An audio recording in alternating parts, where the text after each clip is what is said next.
यहाँ से बिल्कुल मुशायरा अपनी बुलंदी की दानिब चलता रहेगा। मैं इस वक्त तंज़ो मज़ाह के माहौल में आपको लाना चाहता हूँ। मैं गुजारिश कर रहा हूँ, प्रतापगढ़ से आए हुए एक मेहमान शायर जनाब कोमल प्रतापगढ़ी से तंज़ो मज़ाह की दुनिया में आइए, फिर उसके बाद मैं आपको रंगीन माहौल में लेके आऊंगा। ये मेरा वादा रहा आपसे। बिल्कुल इत्मीनान से बैठिए रहिए, जब तक गामा साहब हैं इंशाअल्लाह अमन और सुकून बरकरार रहेगा। आइए जनाबे कोमल प्रतापगढ़ी।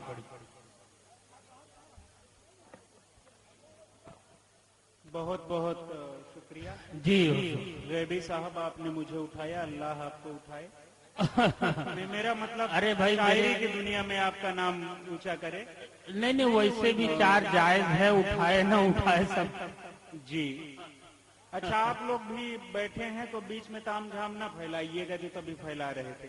तब तक बैठे रहिए, तब तक न उठिए जब तक अल्लाह आपको न उठाए। ऐसे ही मुशायरा सुनते रहिए। अभी इधर से जब लड़ाई हो रही थी तो हम इधर बगल में गए थे, तो एक भाई साहब को कह रहे थे कि तुम्हारे 32 दांत तोड़ दूंगा, 32 ही तोड़ दूंगा।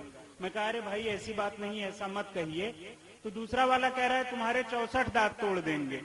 कहा यार एक इंसान के मुंह में 32 दांत तो होते हैं, 64 कैसे तोड़ोगे?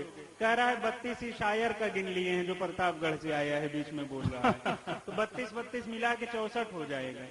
एक आदमी साइकिल का ब्रेक उखाड़ लिया था, उसी झगड़े में एक साइकिल टूट गई थी, हाथ में ब्रेक उखाड़ के लिए हुए था और नाच रहा था। मैंने कहा भैया ये क्या कर रहे हो? कहा ब्रेक डांस कर रहा हूँ। तो ऐसे ऐसे लोग हैं, अगर अच्छा लगे तो थोड़ा सा तालियां बजाइए, हमारा भी हौसला बढ़ेगा। और अरे वाह, ऐसी कोई डर वर की बात नहीं, हम अपना बीमा उमा करा रखे हैं। हाँ भैया फोटो खींच लो, फोटो खींच लो, बढ़िया फोटो खींचना। हम अपनी बेगम को दिखा देंगे तो उसको तसल्ली हो जाएगी कि मुशायरे में ही गए थे। नहीं रात भर गायब रहते हैं, बड़ी दिक्कत हो जाती है। अच्छा, सबसे ज्यादा दिक्कत तब होती है गैबी भाई कि फोटो खिंच जाती है और पेपर ऊपर में छप जाती है। गामा साहब बैठे हुए हैं, सलाम करता हूँ। तो पेपर में जब छप जाती है तो मामला बड़ा गड़बड़ हो जाता है। दरअसल क्या होता है, बाद में पेपर जो है रद्दी के भाव बिक जाता है और उसके बाद हलवाई के यहाँ लिफाफा बन के चला जाता है। हलवाई जो है उसमें जलेबी तोल के लोगों को देता है, लोग जलेबी खा के फेंक देते हैं। फिर कुत्ता आता है और मेरा मुंह चाटता है, तो मुझे बिल्कुल अच्छा नहीं लगता। तो पेपर में मत छापिएगा। अरे वाह। अच्छा, हमारे बगल की एक भाभी जी हैं, वो एक दिन हमारी फोटो मांगी बड़े प्यार से। कहीं कमल साहब एक अपनी फोटो दे दीजिए। हम बड़े खुश हुए, हम सोचे शायद कहीं मामला हमारा बनना हो बढ़िया शादी वादी के लिए। तो हम कहे भाभी जी बढ़िया वाली फोटो दें, कहीं जैसे है एकदम हूबहू ऐसी फोटो दीजिए। हम कहे क्यों? कहीं दरअसल हमारा बच्चा हमेशा रोता रहता है, आपकी फोटोइया दिखा देते हैं तो डर के मारे चुप हो जाता है। तो हमारा मतलब गलत इस्तेमाल भी होता है। तमाम नौजवान दोस्त बैठे हुए हैं। इरफान भाई मुड़ियार से आए हैं, गुड्डू भाई भादो से हैं, और आज का ये मुशायरा इरम सुल्तानपुरी, अली बारा बंकवी, गुले सबा की सरपरस्ती में हो रहा है। जैद भाई ने बहुत अच्छी ये महफिल सजाई है और मेरे दोस्त आसिफ आर्यन साहब बैठे हुए हैं। तो मैं सुनाता हूँ। देखिए, नौजवानों का दर्द होता है और इस एज में तमाम मेरे नौजवान दोस्त बैठे हुए हैं। आपका दर्द क्या है वो मैं अच्छी तरह से समझता हूँ, और अगर कहीं लगे कि आपके दिल की बात, आपके कोर्स की बात हो रही है तो जोरदार तालियों से मुझे नवाजिएगा। कि कोई अंधी, कोई लूली, कोई लंगड़ी नहीं पड़ती। कोई अंधी, कोई लूली, कोई लंगड़ी नहीं पड़ती।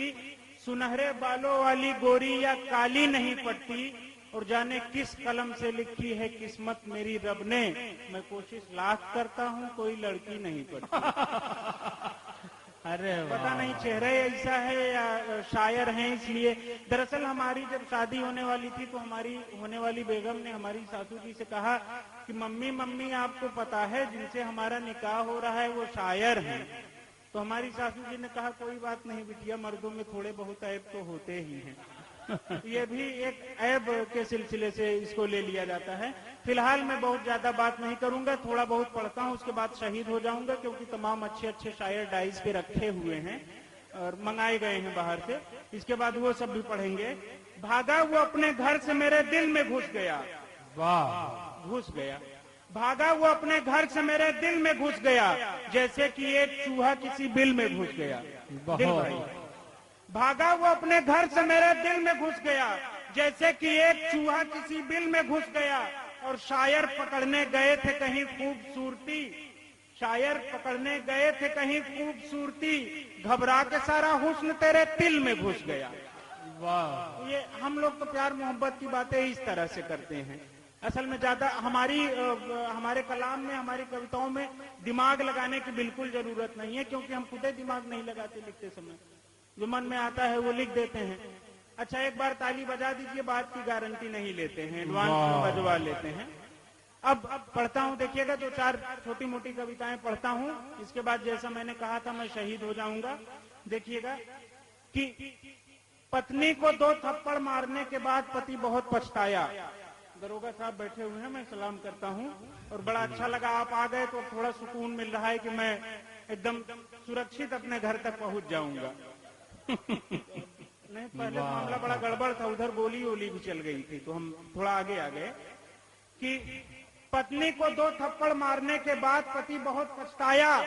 बड़े ही प्यार से उसने अपनी पत्नी को समझाया, तुम्हें पीटना मुझे बहुत अखरता है, पर आदमी उसे ही पीटता है जिससे वो बहुत प्यार करता है। वाह, देखिए कैसे मतलब मामला बना रहा है। बहुत अच्छे। तुम्हें पीटना मुझे बहुत अखरता है, पर आदमी उसे ही पीटता है जिससे वो बहुत प्यार करता है। इतना सुनते ही पत्नी भी जोश में आ गई, और वो भी 5 लाख 4 बेलन 25 डंडे पति को। अरे वाह, इतना सुनते ही पत्नी भी जोश में आ गई, और वो भी 5 बेलन 25 लाख 4 डंडे पति को जमा गई, और हंसकर बोली, ये अलग बात है कि मैं इजहार नहीं करती, पर आपको क्या लगता है मैं आपको प्यार नहीं करती? आहा, बिल्कुल भाई कोमल साहब, देखिए ऐसा है। नहीं, हाँ बिल्कुल कोमल साहब, ये मोहब्बत है आपकी, ये इनायत है आपकी। शुक्रिया। आपने गए कोमल नहीं को थे, पसंद थोड़ा सा देख रहे थे कि आप लोग मतलब मन से सुन रहे हैं कि नहीं। नहीं, मुशायरा शायरात की सरपरस्त एरम सुल्तानपुरी की पसंदीदा शायर जनाब कोमल। अच्छा, ये मेरी खुशनसीबी है, मैं सलाम करता हूँ। और थोड़ा सा असल में ताली वाली बजा देंगे यार तो रिचार्ज हो जाएंगे हम। ताली बजाने से ये भी बात साबित होती है कि आप ईमानदार हैं। इससे ये पता चलता है कि आपका हाथ आपके बगल वाले की जेब में नहीं है। बहुत अच्छा भैया, हाथवा मतलब खुशी के मारा दिखावत है कि मारा ही बरे दिखावत है? पीछे से एक हाथ ऐसे ऐसे दिखा रहे थे, तो हमको लगा कि शायद कहीं मामला हमारा तो नहीं गड़बड़ हो रहा है। देखिएगा, मैं फिर सुनाता हूँ। दरअसल हम जहाँ प्रतापगढ़ में पढ़ते थे भैया, बचपन से ही हम बहुत बुद्धिमान आदमी रहे हैं, इस बात का कोई घमंड नहीं रहा है, और मतलब बहुत अच्छे आदमी रहे हैं। तो मैं थोड़ी बहुत अपनी घटनाएं बताता हूँ, फिर भी आपसे जुड़ने के लिए बातें कर रहा हूँ। बीच बीच में आपको कलाम भी सुनाऊंगा, कविताएं भी सुनाऊंगा, सब कुछ सुनाऊंगा। तो जब हम प्रतापगढ़ में जहाँ पढ़ रहे थे, तो एक दिन जब हम छोटे थे तो हमारे स्कूल में एक कंपटीशन हुआ कि अंदर आने के लिए जो लड़का सबसे कम शब्दों का इस्तेमाल करेगा उसको हम एक इनाम देंगे। तो एक लड़का जौनपुर का था, बगल का आपके, उसने कहा मैं आई कम इन सर। अब आप जान गए होंगे कि अंग्रेजी में भी मैं बहुत योग्य और विद्वान हूं। तो उसने कहा मैं आई कम इन सर, तो उस लड़के को कोई इनाम नहीं मिला क्योंकि बहुत कम शब्दों का इस्तेमाल करना था, भगा दिया गया।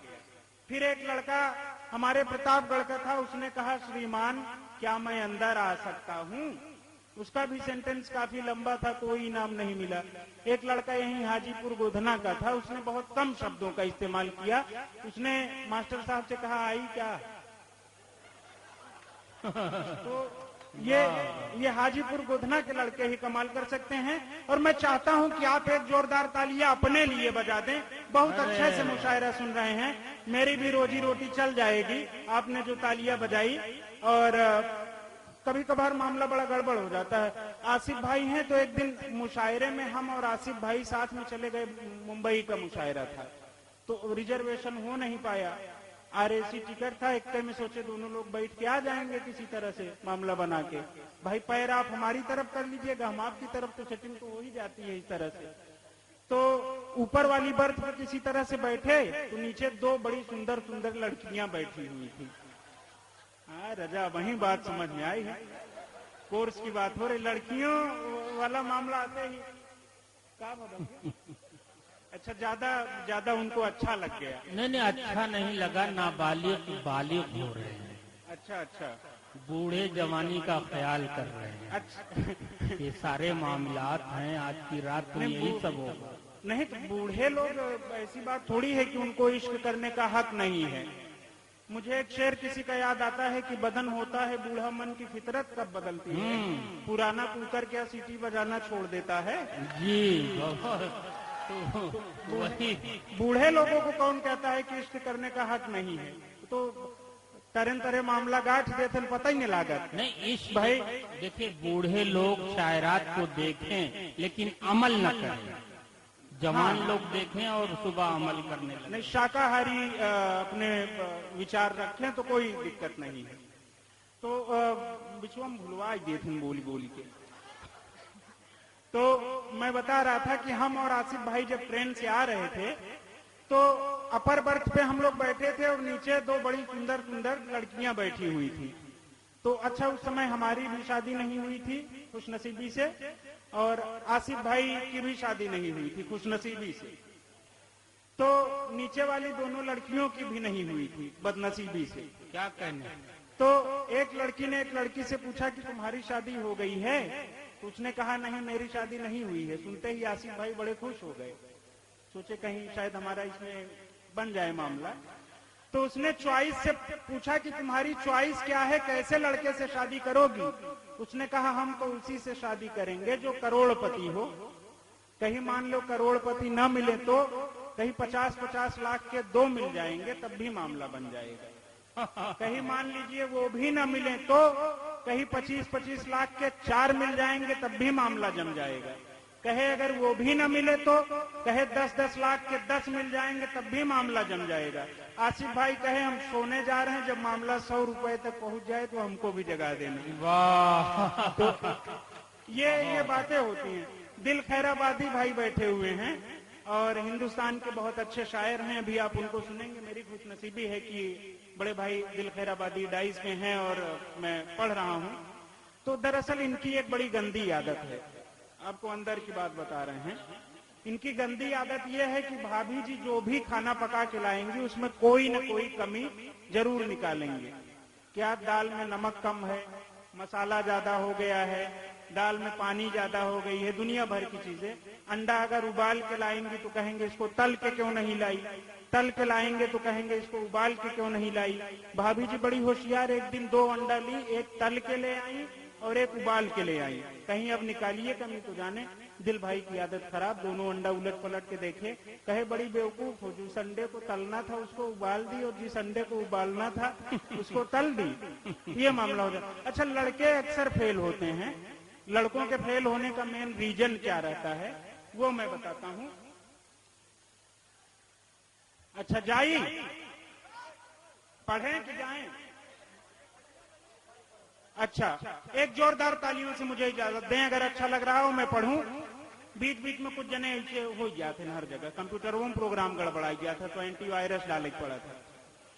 तो देखिएगा, लड़कों के फेल होने का मेन रीजन क्या रहता है। लड़के और लड़कियां साथ में बैठकर एजुकेशन लेते हैं और हमारे देश की सरकार स्त्री शिक्षा पे विशेष ध्यान देती है। जैद भाई, हमारे देश